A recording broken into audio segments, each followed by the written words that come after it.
Avez-vous remarqué comment, ces derniers temps, vous êtes plongé dans une mer de distractions, incapable de traiter le flux constant d'informations numériques qui nous entoure? Vous avez l'impression que votre capacité de concentration est obscurcie par une sorte de brouillard qui assombrit votre esprit. De plus, en passant tant de temps à répondre aux messages de manière compulsive et superficielle, nos compétences sociales se sont considérablement détériorées. Nous sommes devenus socialement handicapés. Comme le disait le philosophe stoïcien Sénèque, parler beaucoup et sans mesure est un signe de folie. Car si les choses étaient bien dites, elles seraient dites une seule fois. Certains utilisent la parole comme un bouclier pour cacher leurs insécurités, tandis que d'autres regrettent ce qu'ils ont dit quelques instants après l'avoir partagé. Il y a aussi ceux qui se sentent ignorés, ne recevant ni l'attention ni le respect qu'ils méritent lorsqu'ils élèvent la voix en groupe. À cet égard, le stoïcien Épictète nous rappelle « Gardez à l'esprit que ce que vous ignorez est bien plus que ce que vous savez ». Aborder ces deux problèmes séparément serait déjà un défi en soi, mais grâce à la philosophie stoïcienne, il existe une grande solution qui traite les deux problèmes simultanément. Le silence. C'est la forme la plus élevée de maîtrise de soi et de discipline, comme le soulignaient les philosophes stoïciens comme Marc Aurèle, qui affirmait « Le silence est l'écho le plus puissant de la vérité ». Il y a quelques mois, submergé par le bruit constant, j'ai décidé de m'engager dans une retraite de silence de 7 jours. Ce fut une expérience qui a radicalement transformé ma façon de vivre. Pendant ce temps, j'ai continué mes activités quotidiennes habituelles. J'ai travaillé, fait du sport, fait les courses, etc. Tout cela sans prononcer un seul mot, ou du moins j'ai essayé avec humilité. Dans la vidéo d'aujourd'hui, j'aimerais partager mon expérience d'une semaine complète de silence, ainsi que les réflexions des philosophes stoïciens et des grands penseurs qui ont souligné l'importance du silence. Comment quelque chose d'aussi simple que s'abstenir de parler peut transformer nos vies. Mais avant de commencer, je vous serais très reconnaissant si vous pouviez aimer cette vidéo, car cela m'aiderait à faire connaître cette philosophie à davantage de personnes. Si vous ne voulez manquer aucune vidéo, abonnez-vous et activez les notifications. Commençons par la première utilité du silence, qui est précisément le silence, l'outil parfait pour améliorer nos relations sociales. Comme le disait Sénèque, écoutez beaucoup et parlez peu. Ne vous précipitez pas pour donner vos propres opinions et ne sous-estimez pas celles des autres. La nature, l'univers et la vie elle-même nous ont donné 2 oreilles et une bouche. Léonard de Vinci nous a légué une sagesse intemporelle. Apprenez à écouter et parlez moins. En d'autres termes, nous devrions consacrer plus de temps et d'efforts à écouter les autres qu'à parler nous-mêmes. Cela signifie qu'en prêtant une attention particulière à ce que disent les autres, nous pouvons mieux comprendre leurs pensées, sentiments et perspectives. Vous avez sûrement déjà entendu le dicton « Vous êtes maître de ce que vous gardez pour vous et esclave de ce que vous dites ». Tout comme les huîtres s'ouvrent sous la pleine lune, révélant leur intérieur au crabe, celui qui parle trop s'expose, se mettant entre les mains de l'auditeur. C'est un sort commun pour ceux qui ne gardent pas le précieux don du silence. Dans les négociations, le silence est une clé maîtresse. Comme Sénèque nous le disait, rien n'enseigne autant que le silence. Chris Voss, maître de la négociation selon son ouvrage Never Split the Difference, l'appelle « silence dynamique ». En insérant des pauses dans le dialogue, il invite l'autre à combler le vide avec ses mots. Cette pratique dépasse le domaine des affaires. Dans les dîners intimes ou les rendez-vous, le silence peut être révélateur, considéré comme un geste qui montre l'attention et la sensibilité, comme le percevaient les stoïciens dans leur quête de vertu. Épictète accordait au silence sa propre loi, conseillant de ne pas donner plus que nécessaire, car la langue humaine, si elle n'est pas contrôlée, peut devenir une bête incontrôlable qui cause des dommages. Le silence, dans son essence la plus profonde, est un art qui va au-delà de la fermeture de la bouche. Il nécessite de calmer l'esprit, une compétence de plus en plus insaisissable dans notre société actuelle.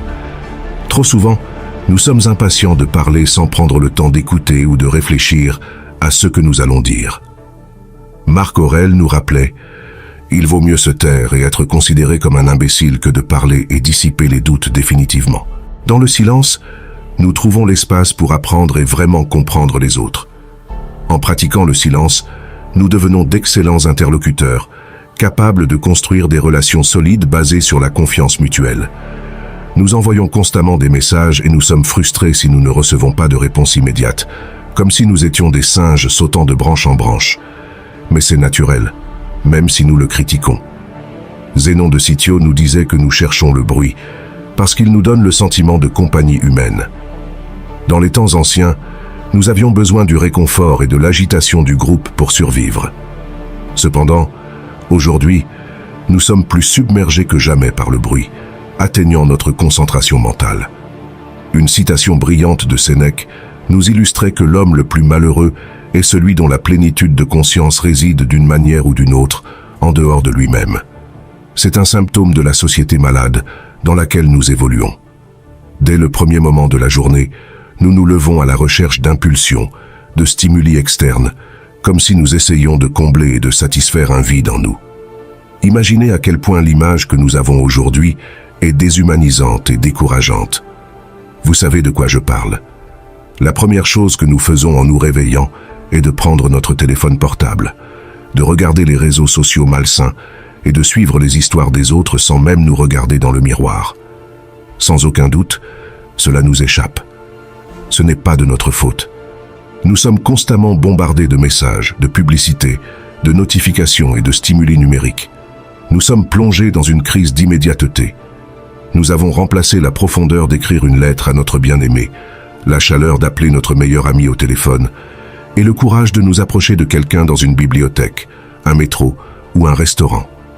Tout cela a été remplacé par la hâte de glisser sur des profils et d'envoyer des messages superficiels et dénués de sens. Comme le disait Sénèque, la vie est très courte et la tâche de la vie est de l'étendre. La vie s'étend non pas en ajoutant des années, mais en faisant en sorte que chaque jour compte. Tout semble avoir perdu son sens, et c'est pourquoi je vous conseille vivement de ne pas faire partie de cette dynamique. Maudits et toxiques réseaux sociaux. Nous sommes des êtres vides et complètement absorbés, sans énergie, sans noyau, sans âme, sans rien. Et chaque jour que nous nous levons, nous cherchons quelque chose d'extérieur, comme si nous dépendions de quelque chose que nous ne pouvons pas contrôler. Et c'est vraiment triste, pour ne pas dire déprimant. Nous cessons de chercher à l'extérieur pour cultiver l'intérieur. Nous cessons de parler pour écouter et apprendre. Nous cessons de participer pour contempler, voir et observer. C'est ce que le silence nous donne. Comme je vous l'ai promis, permettez-moi de partager mon expérience de 7 jours en toute sérénité, avec ses avantages et ses conseils pratiques, tout en essayant d'imiter la vie monastique et l'introspection profonde des moines, qui étaient caractérisés par leur vœu de silence. J'ai imaginé ce que serait l'expérience de maintenir le silence au milieu de nos activités quotidiennes, d'interagir avec la famille, les amis, la partenaire, et même avec les employés du supermarché ou les serveurs. Ce fut l'une des expériences les plus enrichissantes que j'ai vécues. Bien que je doive avouer que quelques mots m'ont échappé, c'était beaucoup plus difficile que je ne l'imaginais. En particulier, la communication avec ma partenaire, mes parents et d'autres personnes dans des situations ordinaires est devenue compliquée, comme on pouvait s'y attendre, car communiquer en silence est assez compliqué. Cependant, cela m'a apporté une grande quantité d'apprentissage. Pour moi, le silence est devenu une expérience extraordinaire que je répéterai sûrement. Pourquoi ? Parce que j'ai ressenti une augmentation notable de ma concentration et de mon focus. Toute forme d'anxiété, de frustration ou de préoccupation pour le passé ou l'avenir s'est simplement dissipée. En étant silencieux, j'ai pu avoir un dialogue interne plus profond avec moi-même, ce qui m'a donné une marge de manœuvre et de réflexion pour analyser mes réponses et démêler les schémas de pensée négatifs. Ce sont des réflexions que nous n'avons souvent pas l'occasion de faire lorsque nous parlons, ce qui est toujours fascinant. De plus, toutes sortes d'impulsions superficielles ont perdu de leur force. Pourquoi ? Parce qu'en restant silencieux, j'ai trouvé la véritable capacité de me demander « Est-ce vraiment ce que tu veux ? Ou vas-tu succomber à ce désir ?» Cela m'a sans aucun doute permis d'avoir un plus grand contrôle sur mes actions. Le silence m'a donné la possibilité d'examiner les émotions négatives et les schémas de pensée négatifs que je ne savais pas habiter en moi pendant la journée. C'était un dialogue interne avec mon subconscient qui parfois peut tendre à nous tromper. Vous pensez que vous n'avez pas ces schémas jusqu'à ce que vous cessiez de parler et que vous soyez beaucoup plus conscient dans ce profond moment de réflexion. C'est là que vous pouvez vraiment vous transformer. Je n'ai jamais atteint cette profondeur d'introspection même dans mes pratiques de méditation les plus intenses. Comme Sénèque nous le disait, une vie sans réflexion ne vaut pas la peine d'être vécue. C'était une expérience étonnante et extrêmement enrichissante qui vous arrivera aussi. J'ai été stupéfait par la fréquence à laquelle les gens parlaient simplement pour remplir le silence, oubliant le précieux conseil d'Épictète. Nous avons 2 oreilles et une seule bouche pour pouvoir écouter plus et parler moins. Je restais calme sans dire un mot. Je souriais simplement et hochais la tête, suivant le chemin de la sérénité proposé par Marc Aurèle qui disait « Rappelez-vous que les hommes ne sont pas influencés par des discours persuasifs, mais par ceux qu'ils ressentent en vous écoutant. » Sans avoir besoin de fouiller, j'ai laissé les mots couler autour de moi.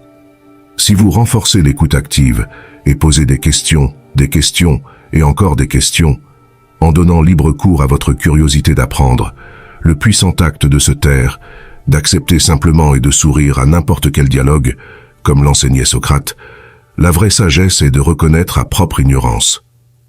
Les mots coulaient et coulaient sans cesse pendant que je restais silencieux, sans donner de réponse.